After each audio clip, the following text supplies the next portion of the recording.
I was not interested in competition at all, and it felt like everybody else was going that direction. That they was getting more interested in competition and less in the things I was interested in. There were a lot of the jams just weren't doing it for me anymore. You'd go to places and there'd be like the lights are on in a YMCA and the same 45 songs that you hear at every jam, and I like 9 of those songs. And that I'd go to a jam and I'd go in and get down right away, and everybody else would be stretching with the lights on, and then midway through the thing, people would start really going out. By that time, I was already kind of tired of it, and then it would just turn into this kind of spotlight circle in which guys would go out and just try to top each other and, you know, whatever, blow ups, do whatever they can to sort of make the circle. And you know, I would be off on the side with like 1 or 2 other guys. You know, it'd be like me and Optic and, you know, whatever, something like that. And we would just kind of be doing our own thing. But basically, it just didn't really. It wasn't motivating me. I didn't like practicing anymore. I really was only interested in dancing. So you can't just go to some, you know, dance studio and just have some music playing. And there are 15 other guys, you know, working on this move or their 6-step or something and dance. It's just not an environment for that. Maybe some people can, but I can't. So I didn't want to practice anymore. And then you go to jams, and the jams didn't really motivate you to do anything. So plus I was just really thinking, my mind wasn't in it anymore. I was thinking more about art. You know, I was thinking more about things that weren't breaking. So I mean, now if I go someplace, if I get invited to go someplace, or if I know there's going to be good music and I go, I can't not do it. Yeah. You know what I mean? I loved that shit. I mean, I really did. And in a way, if it still worked, if it was for me the way that I liked things, I'd still do it. You know, I just, I can only do it now if there's the right music and the right environment. I go someplace, and if I want to go out, then I go out.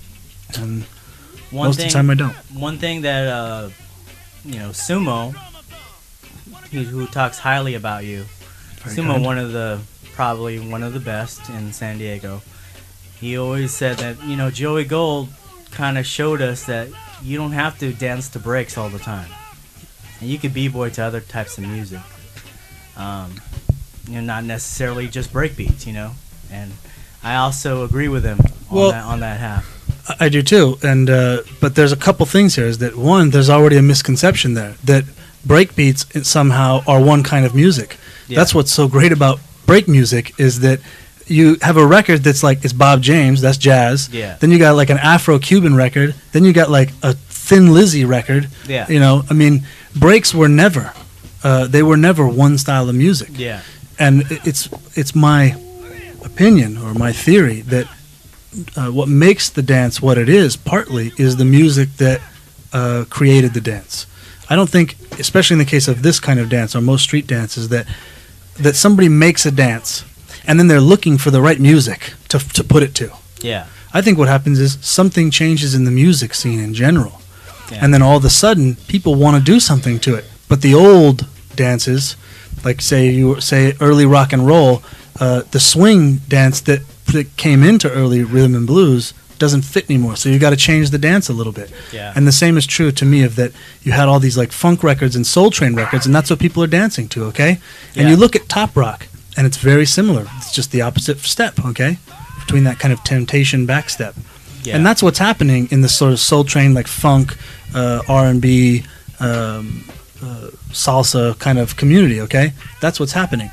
But then what happens is the DJs make this major innovation that changes the face of music at this point forever, I think, which is they backspin the record. Here's a break that the rest of the song no one would ever care about. But the first 14 seconds of it are bad. And they basically play it over and over and over, and they backspin the record. Yeah. So now you have b-boys who are listening to the parts of the song that they really like the most, and those parts are lasting a lot longer. But that's a varied kind of music. So that's kind of beautiful, okay? That it's already like, yeah, you don't have to dance to just breaks. Of course not. The breaks themselves are already lots of different styles. It was all about how they played them. For me, though, it's not about whether you can break to all kinds of music, because I think that modifies the dance. I think it's what changed it in the fad days of the 80s, is that the music changed So instead of dancing to real breaks and interpreting it, even subconsciously, even if you're not really dancing, when electro takes over, and like those kinds of songs do, I think it subconsciously feeds back into those people who are trying to dance to that music, and they change it. And the idea that it became more about spins and that, and basically very energetic and explosive kind of movements fits the kind of music perfectly. Like Planet Rock. Like Planet Rock, although I think Planet Rock is not a bad song myself. And then the same is true to me of in the mid-'90s. In the mid-'90s, I think through breaking, hip-hop had this kind of resurgence of history, where all of a sudden people started talking about the pioneers and the old ways of doing things. But they did it at the same time that things like, on the West Coast in particular, the kind of underground West Coast hip-hop, like Del the Funky Homo Sapien, Souls of Mischief, and those kinds of groups were coming out. People were dancing to that music too. Yeah. And now you can go to clubs, and that's what a lot of people want to dance to. A lot of b-boys want to dance to that. And I think that kind of music had a slight change in the way breaking is done, for a positive and negative sometimes, okay? So the whole thing is that, to me, I'm interested in dancing. Some songs I want to b-boy to. Other songs I just want to dance to. Yeah. But if I'm at a club, I don't want it to be like b-boying all night long. I actually don't want that. Yeah. I want to have breaks where maybe you can dance with a girl, or you can just sort of like vibe out to something else, just kind of standing there moving back and forth. That it doesn't have to warrant me hitting the ground every round. Yeah. So yeah, I like to dance to a lot of kind of music, and there are some music that it's all of a sudden it's just there for you. You're dancing to "Sexy Dancer" by Prince, not really a breaking song, all right, but you're moving to it, and all of a sudden you just do a little kind of movement, and you realize that movement, that's a top rock move, man. I just did that on accident. But now you've got a kind of thing to play with, so you can start doing a little top rock, and maybe even do a little go down to it, and that's fine. Doesn't necessarily mean that I'd go out to it every time. Just I'm interested in dancing. You go to a place to dance. I want to dance most of the night. I don't want to stand on the side and wait for the right song. I don't want to wait until the circle's live to go out. I just want to go and start dancing. Wow. You heard it here, party people. Saki, anything? Anything else? Yeah, please, somebody else. Ah, man. Joey Gold. That's right. Wow. We're going to take a little break here. Yeah. And then we're going to come back to... This could be a super beat marathon right here. Man, I think there's going to have to be some editing, man. You're going for 8 hours. I don't know. It's good stuff, Joey. Just stay tuned for hip-hoppers that never got respect.